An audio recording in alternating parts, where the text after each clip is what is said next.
We've got these jammy strawberries because we roasted them in a little olive oil and honey, and then they're along this plush olive oil cake layer, and we're taking the juices from our roasted strawberries and turning them into this delightful glaze. So we're really just maximizing deliciousness here, and at the end of the day, it's gonna be good. Let's talk about the ingredients here. So we have fresh strawberries that I washed, some honey and a little bit of olive oil that we're going to roast our strawberries in. So we're carrying that olive oil theme throughout. Then we have the wet ingredients for our cake. So we have more delicious olive oil, a little bit of milk, and then I've got some Greek yogurt here, but you could use sour cream, a lemon. We're going to use the zest of this lemon, granulated sugar, and then we have all-purpose flour, diamond crystal kosher salt, baking soda and baking powder, and then turbinado sugar to finish off the bottom. That will become the top of our cake. These are all our ingredients here. All the measurements will be listed below so that you can cook along with me. I fully recommend doing this step where you get all of your ingredients. It's called mise en place. It makes things a lot easier, especially when you're baking and you're just like trying to keep moving from step to step. I would do this. This is like a low-tech baking project. You don't need any like fancy equipment, but you do need a couple of things. So we're gonna need a big mixing bowl for making our batter. I'm using a quarter sheet pan to roast my strawberries. I will also end up lining this with parchment paper.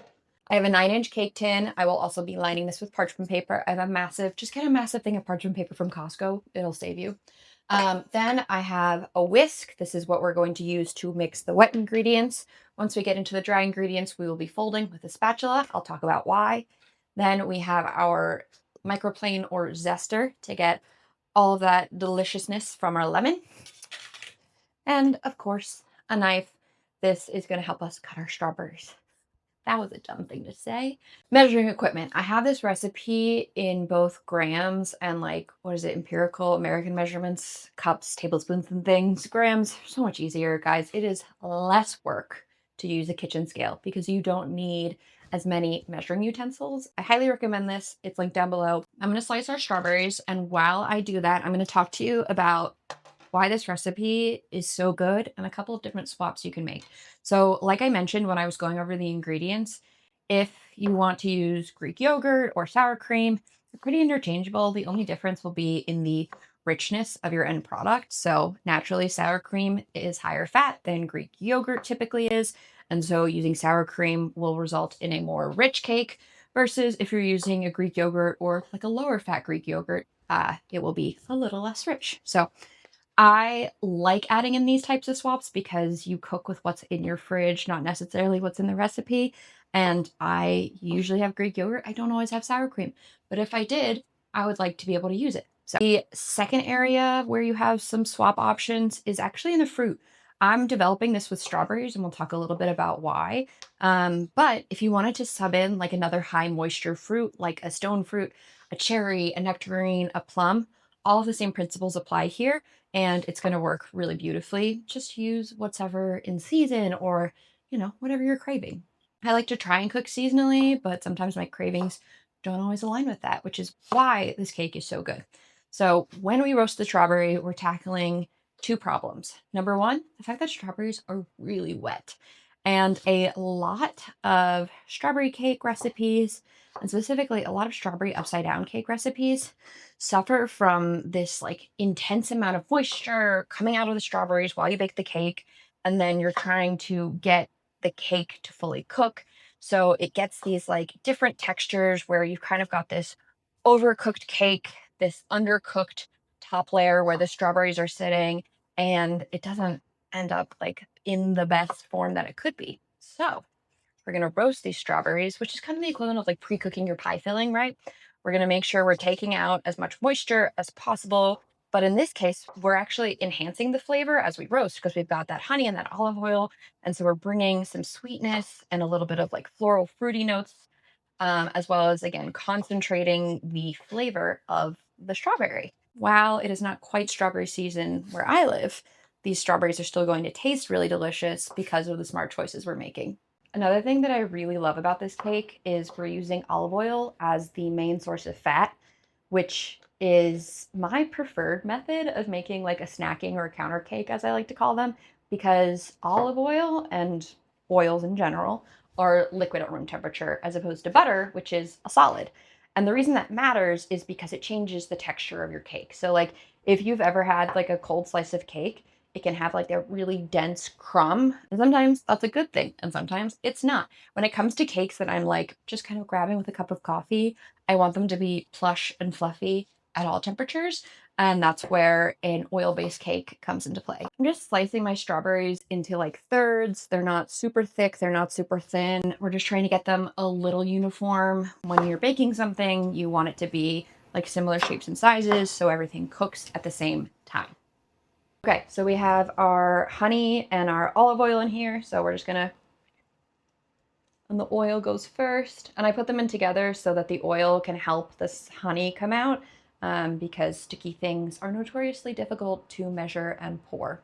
All right, we're just gonna give it a little mix until it looks like every strawberry has done its skincare routine and is nice and glossy. We have our quarter sheet lined with parchment paper. I'm just gonna pop this on top. And we're just gonna spread it out evenly across the baking sheet into one even layer. And then this is gonna go into the oven at 300 for about half an hour.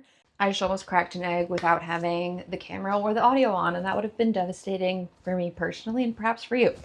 Our strawberries are in the oven roasting away, and now we're gonna get started on our cake batter. We have our wet ingredients here. We've got some eggs, yogurt, milk, and olive oil, and I totally forgot, we are using some vanilla in here, actually like a pretty decent amount.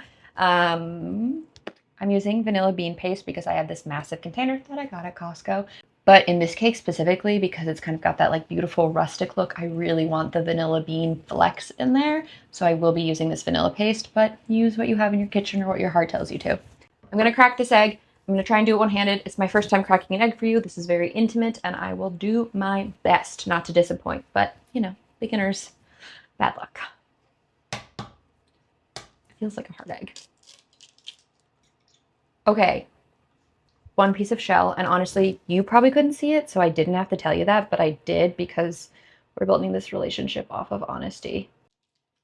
Okay, success. We did it. Second try. We've got our eggs in, and I'm going in with the milk, our yogurt, and we have our olive oil. You can see right now, like there's olive oil on the surface of the batter.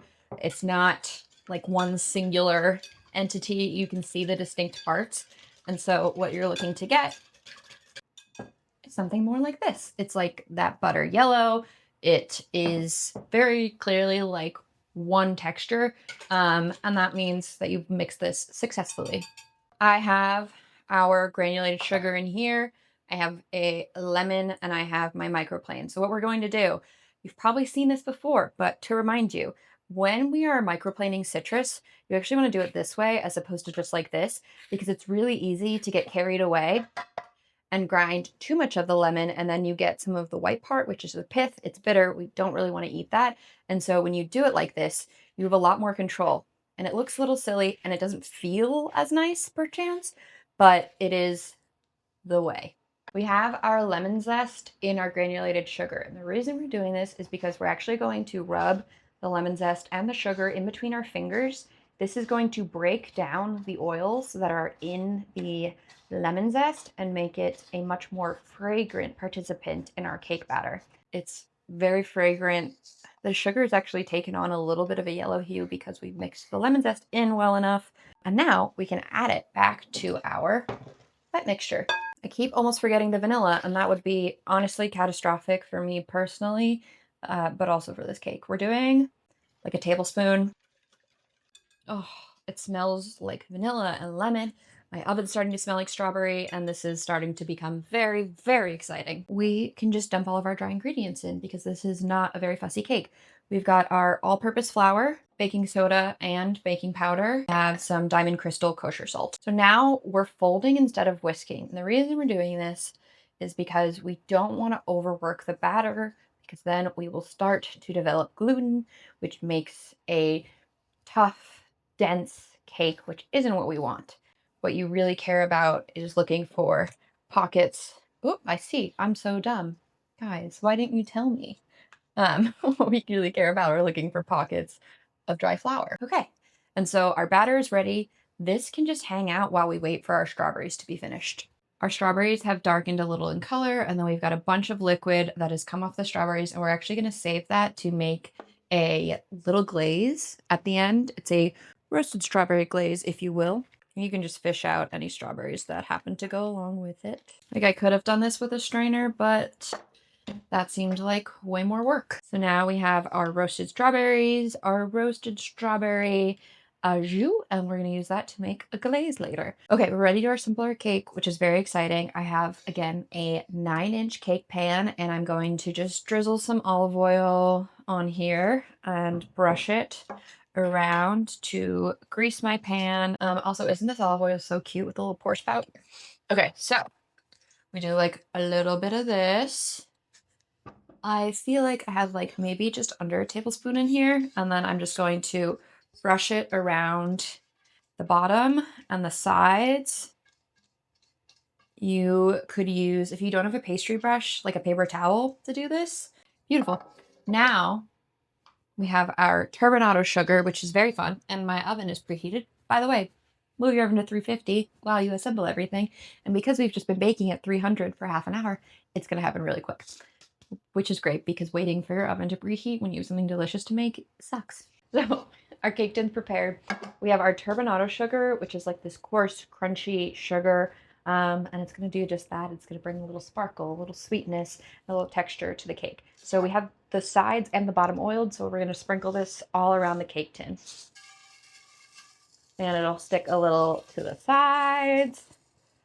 And it'll get on the bottom, along with our strawberries, bringing in more sweetness. And then actually you can just kind of like hop the sugar around. And like if you did this in a way where you weren't trying to display it, it would be less messy. But now we have sugar lined around our baking dish, which is going to be so delicious in our cake. Okay, let's get our strawberries on here. You're just trying to get like a nice even layer of strawberries. Okay, so now I have my strawberries and I'm just going to try and spread them into an even-ish layer. I don't want them overlapping each other because we want all of our beautiful strawberries to shine and we want our cake to get as much strawberry surface area as possible. So now we have our strawberry covered. Oh, I'll fix it, but you get the vibe. Our strawberry covered bottom. And you know what, just do a little this and it comes back to the way it's supposed to be. And you know what, at the end of the day, it's a cake covered in strawberries.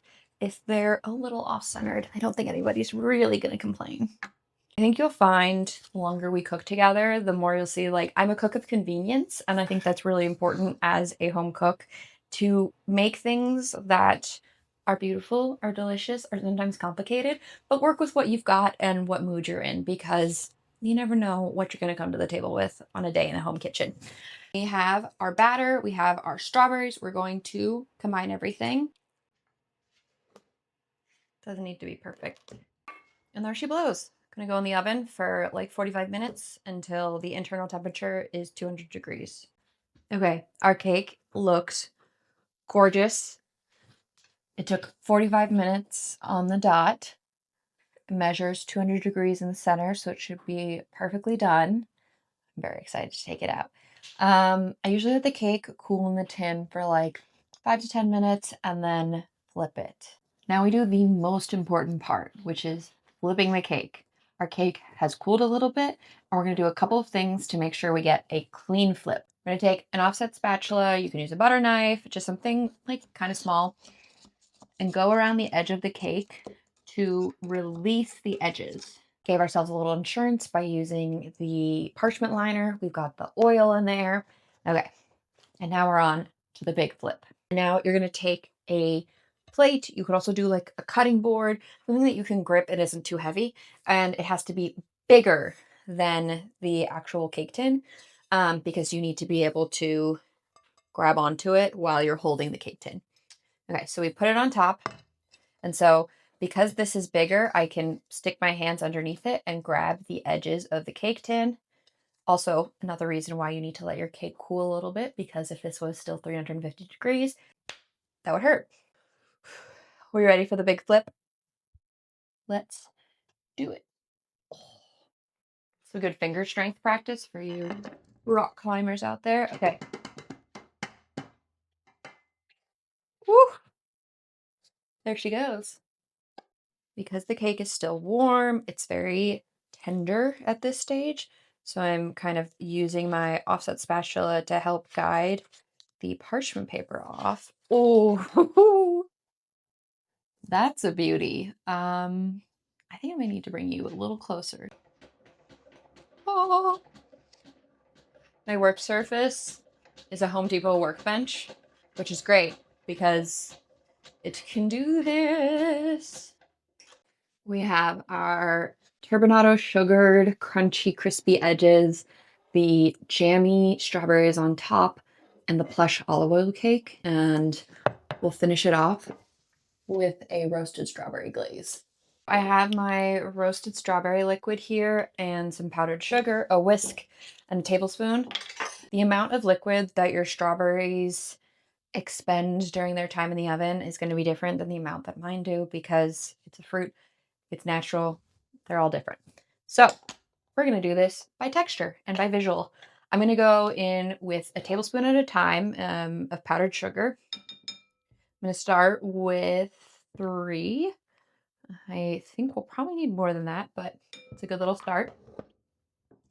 And then we're just going to whisk it together. You don't need a lot of glaze for this because we don't want to hide all of our beautiful strawberries. Want like a little design, and also don't want to waste all this delicious roasted strawberry juice. We've got a nice place to put it. Okay, so that's way too thin still. So I'm going to go in with another 2 tablespoons. I'm also now going to add a little pinch of salt. Powdered sugar icings have the tendency to be like overly sweet. And I like that this cake is in that like not too sweet category. So I like to typically add a little bit of salt to my icing so that it's not overwhelming. I think that's like kind of what I'm looking for. I might want it just like a smidge thicker because I do want it to be able to set. Oh, yeah. Okay. I think we've got it. And the great thing about making an icing like this is if you go a little too far, add a splash of water, a splash of milk, and you're back into the consistency that you want to. It's really just a matter of doing like little adjustments. By the way, frosting, totally optional. If you want this to be more breakfasty, brunchy, and less like dessert cake, ditch the frosting. Don't worry about the roasted strawberry juice. You can ditch it. It's okay.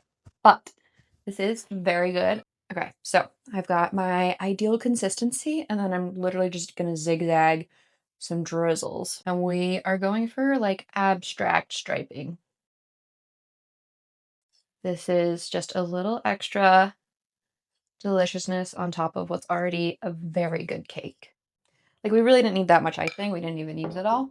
I'm not gonna tilt this so much to show you, but I will bring you closer because now it's just gonna hang out until the icing sets and it'll drip a little and we'll be ready to take a slice. And that might be tomorrow because it is nighttime.